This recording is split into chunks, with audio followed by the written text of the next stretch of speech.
Hello friends, स्वागत है आपका अपने यूट्यूब चैनल जीके वर्ल्ड 01 में। इस वीडियो में हम पढ़ेंगे प्राचीन इतिहास लुसेंट जीके से 50 महत्वपूर्ण प्रश्न पार्ट 11। इसके पहले हमने 10 पार्ट तक कवर किया है और 10 पार्ट में हमने 50-50 इंपॉर्टेंट क्वेश्चन किया है। अगर आपने नहीं देखा है तो जाके चैनल की प्लेलिस्ट में देख लीजिए। प्राचीन इतिहास लुसेंट जीके के नाम से चैनल पर प्लेलिस्ट बनी हुई है। प्लेलिस्ट आपको इस वीडियो की डिस्क्रिप्शन में भी मिल जाएगी, आप वहां से भी जाके देख सकते हैं। तो चलिए शुरू करते हैं पार्ट 11 क्वेश्चन नंबर 1 से। क्वेश्चन नंबर 1, देवभूति की हत्या किसने की थी? तो सही आंसर हो जाएगा आपका वासुदेव ने। देवभूति की हत्या वासुदेव ने की थी। नेक्स्ट क्वेश्चन हो जाएगा आपका क्वेश्चन नंबर 2, चंद्रगुप्त मौर्य का जन्म कब हुआ था? तो सही आंसर हो जाएगा आपका 345 ईसा पूर्व में। चंद्रगुप्त मौर्य का जन्म 345 ईसा पूर्व में हुआ था। नेक्स्ट क्वेश्चन हो जाएगा आपका क्वेश्चन नंबर 3, चंद्रगुप्त को सेंड्रोकोट्स किसने कहा? तो सही आंसर हो जाएगा आपका जस्टिन ने। चंद्रगुप्त को सेंड्रोकोट्स जस्टिन ने कहा। नेक्स्ट क्वेश्चन हो जाएगा आपका क्वेश्चन नंबर 4, चंद्रगुप्त के लिए वृषल, वृषल का मतलब होता है निम्न कुल में उत्पन्न, शब्द का प्रयोग किस कृति में हुआ है? तो सही आंसर हो जाएगा आपका मुद्रा राक्षस में। चंद्रगुप्त के लिए निम्न कुल में उत्पन्न या वृषल शब्द का प्रयोग मुद्रा राक्षस में हुआ है। नेक्स्ट क्वेश्चन हो जाएगा आपका क्वेश्चन नंबर 5, मुद्रा राक्षस किसके द्वारा रचित है? तो सही आंसर हो जाएगा आपका विशाख दत्त के द्वारा। मुद्रा राक्षस विशाख दत्त के द्वारा रचित है या मुद्रा राक्षस के रचयिता विशाख दत्त हैं। नेक्स्ट क्वेश्चन हो जाएगा आपका क्वेश्चन नंबर 6, घनानंद को हराने में चंद्रगुप्त की मदद किसने की? तो सही आंसर हो जाएगा आपका चाणक्य ने। घनानंद को हराने में चंद्रगुप्त की मदद चाणक्य ने की। नेक्स्ट क्वेश्चन हो जाएगा आपका क्वेश्चन नंबर 7, चाणक्य बाद में किसका प्रधानमंत्री बना? तो सही आंसर हो जाएगा आपका चंद्रगुप्त मौर्य का। उसके बाद चाणक्य जब घनानंद को चंद्रगुप्त मौर्य ने हरा दिया, उसके बाद चाणक्य चंद्रगुप्त मौर्य का प्रधानमंत्री बन गया। नेक्स्ट क्वेश्चन हो जाएगा आपका क्वेश्चन नंबर 8, चाणक्य के अन्य नाम क्या थे? तो सही आंसर हो जाएगा आपका कौटिल्य व विष्णुगुप्त। चाणक्य को कौटिल्य भी कहा जाता है और विष्णुगुप्त भी कहा जाता है। नेक्स्ट क्वेश्चन हो जाएगा आपका क्वेश्चन नंबर 9, अर्थशास्त्र के रचयिता कौन है? तो सही आंसर हो जाएगा आपका चाणक्य। अर्थशास्त्र के रचयिता चाणक्य हैं। नेक्स्ट क्वेश्चन हो जाएगा आपका क्वेश्चन नंबर 10, चंद्रगुप्त मगध की गद्दी पर कब बैठा? तो सही आंसर हो जाएगा आपका 322 ईसा पूर्व में। चंद्रगुप्त 322 ईसा पूर्व में मगध की गद्दी पर बैठा। नेक्स्ट क्वेश्चन हो जाएगा आपका क्वेश्चन नंबर 11, चंद्रगुप्त किस धर्म का अनुयायी था? तो सही आंसर हो जाएगा आपका जैन धर्म का। चंद्रगुप्त जैन धर्म का अनुयायी था। नेक्स्ट क्वेश्चन हो जाएगा आपका क्वेश्चन नंबर 12, चंद्रगुप्त ने अपना अंतिम समय कहाँ बिताया? तो सही आंसर हो जाएगा आपका कर्नाटक के श्रवणबेलगोला में। चंद्रगुप्त ने अपना अंतिम समय कर्नाटक के श्रवणबेलगोला में बिताया। नेक्स्ट क्वेश्चन हो जाएगा आपका क्वेश्चन नंबर 13, चंद्रगुप्त ने सेल्यूकस निकेटर को कब हराया था? तो सही आंसर हो जाएगा आपका 305 ईसा पूर्व में। चंद्रगुप्त ने 305 ईसा पूर्व में सेल्यूकस निकेटर को हराया था। नेक्स्ट क्वेश्चन हो जाएगा आपका क्वेश्चन नंबर 14, सेल्यूकस निकेटर ने अपनी पुत्री कार्नेलिया की शादी किससे कराई? तो सही आंसर हो जाएगा आपका चंद्रगुप्त मौर्य से। सेल्यूकस निकेटर ने अपनी पुत्री कार्नेलिया की शादी चंद्रगुप्त मौर्य से करवाई। नेक्स्ट क्वेश्चन हो जाएगा आपका क्वेश्चन नंबर 15, चंद्रगुप्त ने जैन धर्म की दीक्षा किससे ली? तो सही आंसर हो जाएगा आपका जैन गुरु भद्रबाहु से। चंद्रगुप्त ने जैन धर्म की दीक्षा जैन गुरु भद्रबाहु से ली। नेक्स्ट क्वेश्चन हो जाएगा आपका क्वेश्चन नंबर 16, मेगस्थनीज किसके दरबार में रहता था? तो सही आंसर हो जाएगा आपका चंद्रगुप्त मौर्य की। मेगस्थनीज चंद्रगुप्त मौर्य के दरबार में रहता था। नेक्स्ट क्वेश्चन हो जाएगा आपका क्वेश्चन नंबर 17, मेगस्थनीज किसका राजदूत था? तो सही आंसर हो जाएगा आपका चंद्रगुप्त मौर्य का। मेगस्थनीज चंद्रगुप्त मौर्य का राजदूत था। नेक्स्ट क्वेश्चन हो जाएगा आपका क्वेश्चन नंबर 18, पुस्तक इंडिका का लेखक कौन है? तो सही आंसर हो जाएगा आपका मेगस्थनीज। पुस्तक इंडिका के लेखक जो है मेगस्थनीज हैं। नेक्स्ट क्वेश्चन हो जाएगा आपका क्वेश्चन नंबर 19, चंद्रगुप्त की मृत्यु कब हुई? तो सही आंसर हो जाएगा आपका 298 ईसा पूर्व में श्रवण बेलगोला में उपवास के द्वारा हुई थी। चंद्रगुप्त की मृत्यु 298 ईसा पूर्व में श्रवण बेलगोला में उपवास के द्वारा हुई थी। नेक्स्ट क्वेश्चन हो जाएगा आपका क्वेश्चन नंबर 20। चंद्रगुप्त मौर्य का उत्तराधिकारी कौन हुआ? तो सही आंसर हो जाएगा आपका बिंदुसार। चंद्रगुप्त मौर्य का उत्तराधिकारी बिंदुसार हुआ। नेक्स्ट क्वेश्चन हो जाएगा आपका क्वेश्चन नंबर 21। बिंदुसार मगध की गद्दी पर कब बैठा? तो सही आंसर हो जाएगा आपका 298 ईसा पूर्व में। बिंदुसार 298 ईसा पूर्व में मगध की गद्दी पर बैठा।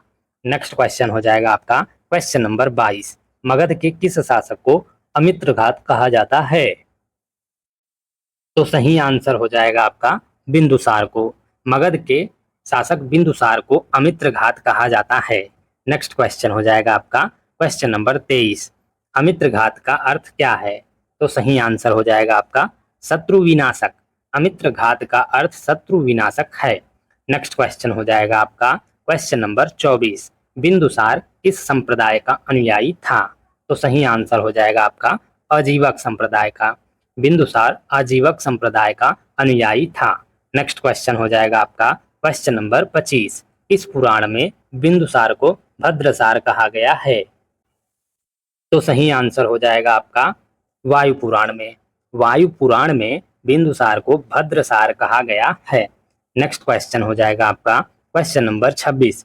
एंटियोकस ने बिंदुसार के दरबार में राजदूत के रूप में किसे भेजा था? तो सही आंसर हो जाएगा आपका डाइमेकस को। एंटियोकस ने बिंदुसार के दरबार में राजदूत के रूप में डाइमेकस को भेजा था। नेक्स्ट क्वेश्चन हो जाएगा आपका क्वेश्चन नंबर 27।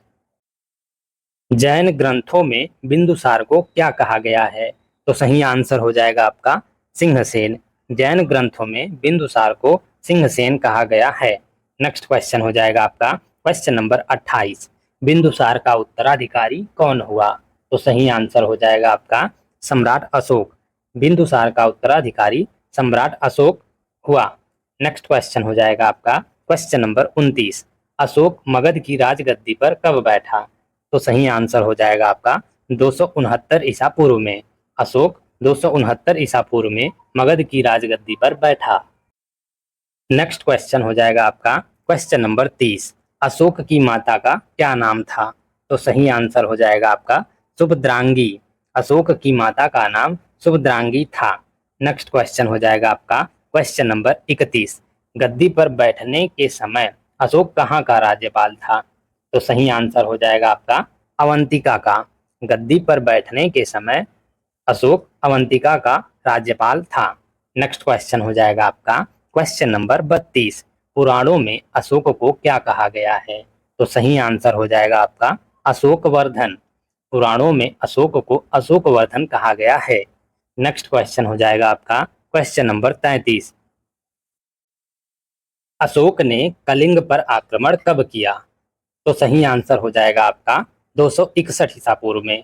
अशोक ने 261 ईसा पूर्व में कलिंग पर आक्रमण किया। ये इंपॉर्टेंट क्वेश्चन है कि अशोक ने कलिंग पर कब आक्रमण किया था? तो 261 ईसा पूर्व में। ये आपको याद रखना है। नेक्स्ट क्वेश्चन हो जाएगा आपका क्वेश्चन नंबर 34। अशोक को बौद्ध धर्म की दीक्षा किसने दी? तो सही आंसर हो जाएगा आपका उपगुप्त ने। अशोक को बौद्ध धर्म की दीक्षा उपगुप्त ने दी। नेक्स्ट क्वेश्चन हो जाएगा आपका क्वेश्चन नंबर 35। राजतरंगिणी के रचयिता कौन है? तो सही आंसर हो जाएगा आपका कल्हड़। राजतरंगिणी के रचयिता कल्हड़ हैं। नेक्स्ट क्वेश्चन हो जाएगा आपका क्वेश्चन नंबर 36। राजतरंगिणी से अशोक के किस धर्म के उपासक होने का पता चलता है? तो सही आंसर हो जाएगा आपका शैव धर्म के। राजतरंगिणी से अशोक के शैव धर्म के उपासक होने का पता चलता है। नेक्स्ट क्वेश्चन हो जाएगा आपका क्वेश्चन नंबर 37। किस लेख से यह पता चलता है कि अशोक बौद्ध धर्म का अनुयायी था? तो सही आंसर हो जाएगा आपका अहरौरा अभिलेख से। अहरौरा अभिलेख से यह पता चलता है कि अशोक बौद्ध धर्म का अनुयायी था। नेक्स्ट क्वेश्चन हो जाएगा आपका क्वेश्चन नंबर 38। अशोक के 7वें स्तंभ लेख में किसका उल्लेख किया गया है? तो सही आंसर हो जाएगा आपका आजीवकों का। अशोक के 7वें स्तंभ लेख में आजीवकों का उल्लेख किया गया है? नेक्स्ट क्वेश्चन हो जाएगा आपका क्वेश्चन नंबर 39। अशोक ने बौद्ध धर्म के प्रचार के लिए किसे श्रीलंका भेजा? तो सही आंसर हो जाएगा आपका अपने पुत्र महेंद्र एवं पुत्री संघमित्रा को। नेक्स्ट क्वेश्चन हो जाएगा आपका क्वेश्चन नंबर 40। बौद्ध परंपरा और उनके लिपियों के अनुसार अशोक ने कितने स्तूपों का निर्माण किया? तो सही आंसर हो जाएगा आपका 84,000। बौद्ध परंपरा और उनके लिपियों के अनुसार अशोक ने 84,000 स्तूपों का निर्माण किया। नेक्स्ट क्वेश्चन हो जाएगा आपका क्वेश्चन नंबर 41। भारत में शिलालेख का प्रचलन सर्वप्रथम किसने किया? तो सही आंसर हो जाएगा आपका अशोक ने। भारत में शिलालेख का प्रचलन सर्वप्रथम अशोक ने किया। नेक्स्ट क्वेश्चन हो जाएगा आपका क्वेश्चन नंबर 42। कौन सी लिपि दाएं से बाएं ओर लिखी जाती है? तो सही आंसर हो जाएगा आपका खरोष्ठी लिपि। खरोष्ठी लिपि दाएं से बाएं की ओर लिखी जाती है। नेक्स्ट क्वेश्चन हो जाएगा आपका क्वेश्चन नंबर 43। अशोक के अभिलेख को सर्वप्रथम किसने पढ़ा? तो सही आंसर हो जाएगा आपका जेम्स प्रिंसेप ने। अशोक के अभिलेख को सर्वप्रथम जेम्स प्रिंसेप ने पढ़ा। नेक्स्ट क्वेश्चन हो जाएगा आपका क्वेश्चन नंबर 44। अशोक के किस अभिलेख को रानी का अभिलेख कहा जाता है? तो सही आंसर हो जाएगा आपका कौशाम्बी अभिलेख को। अशोक के कौशाम्बी अभिलेख को रानी का अभिलेख कहा जाता है। नेक्स्ट क्वेश्चन हो जाएगा आपका क्वेश्चन नंबर 45। अशोक का कौन सा अभिलेख सबसे लंबा है? तो सही आंसर हो जाएगा आपका 7वां अभिलेख। अशोक का 7वां अभिलेख सबसे लंबा है। नेक्स्ट क्वेश्चन हो जाएगा आपका क्वेश्चन नंबर 46। अशोक का सबसे छोटा स्तंभ लेख कौन सा है? तो सही आंसर हो जाएगा आपका रुम्मीदेई। अशोक का सबसे छोटा स्तंभ लेख रुम्मीदेई है। नेक्स्ट क्वेश्चन हो जाएगा आपका क्वेश्चन नंबर 47। मौर्य काल में सरकारी भूमि को क्या कहा जाता था? तो सही आंसर हो जाएगा आपका सीता भूमि। मौर्य काल में सरकारी भूमि को सीता भूमि कहा जाता था। नेक्स्ट क्वेश्चन हो जाएगा आपका क्वेश्चन नंबर 48। मेगस्थनीज ने भारतीय समाज को कितने वर्गों में विभाजित किया है? तो सही आंसर हो जाएगा आपका 7 वर्गों में। मेगस्थनीज ने भारतीय समाज को 7 वर्गों में विभाजित किया है।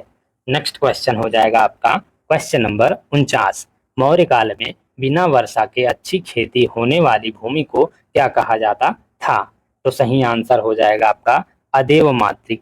मौर्य काल में बिना वर्षा के अच्छी खेती होने वाली भूमि को अदेव मातृक कहा जाता था। नेक्स्ट क्वेश्चन हो जाएगा आपका क्वेश्चन नंबर 50। मौर्य शासन कितने वर्षों तक रहा? तो सही आंसर हो जाएगा आपका 137 वर्षों तक। मौर्य शासन जो है 137 वर्षों तक रहा। Thank you guys for watching. इस वीडियो में हमने प्राचीन इतिहास लुसेंट जीके से 50 महत्वपूर्ण प्रश्न पार्ट 11 कवर कर लिया है। इसके पहले हमने 10 पार्ट तक कवर किया है और 10 पार्ट में हमने 50-50 इंपॉर्टेंट क्वेश्चन लुसेंट जीके से ही प्राचीन इतिहास का किया है। अगर आपने नहीं देखा है तो जाके चैनल की प्लेलिस्ट में देख लीजिए। प्राचीन इतिहास लुसेंट जीके के नाम से चैनल पर प्लेलिस्ट बनी हुई है। प्लेलिस्ट आपको इस वीडियो की डिस्क्रिप्शन में भी मिल जाएगी, आप वहां से भी जाके देख सकते हैं। और इसके नेक्स्ट पार्ट में हम पार्ट 12 कवर करेंगे, उसमें भी हम 50 महत्वपूर्ण प्रश्न लुसेंट जीके से ही सारा कवर करेंगे। तो वीडियो में कंटिन्यूअस बने रहिएगा and thank you for watching.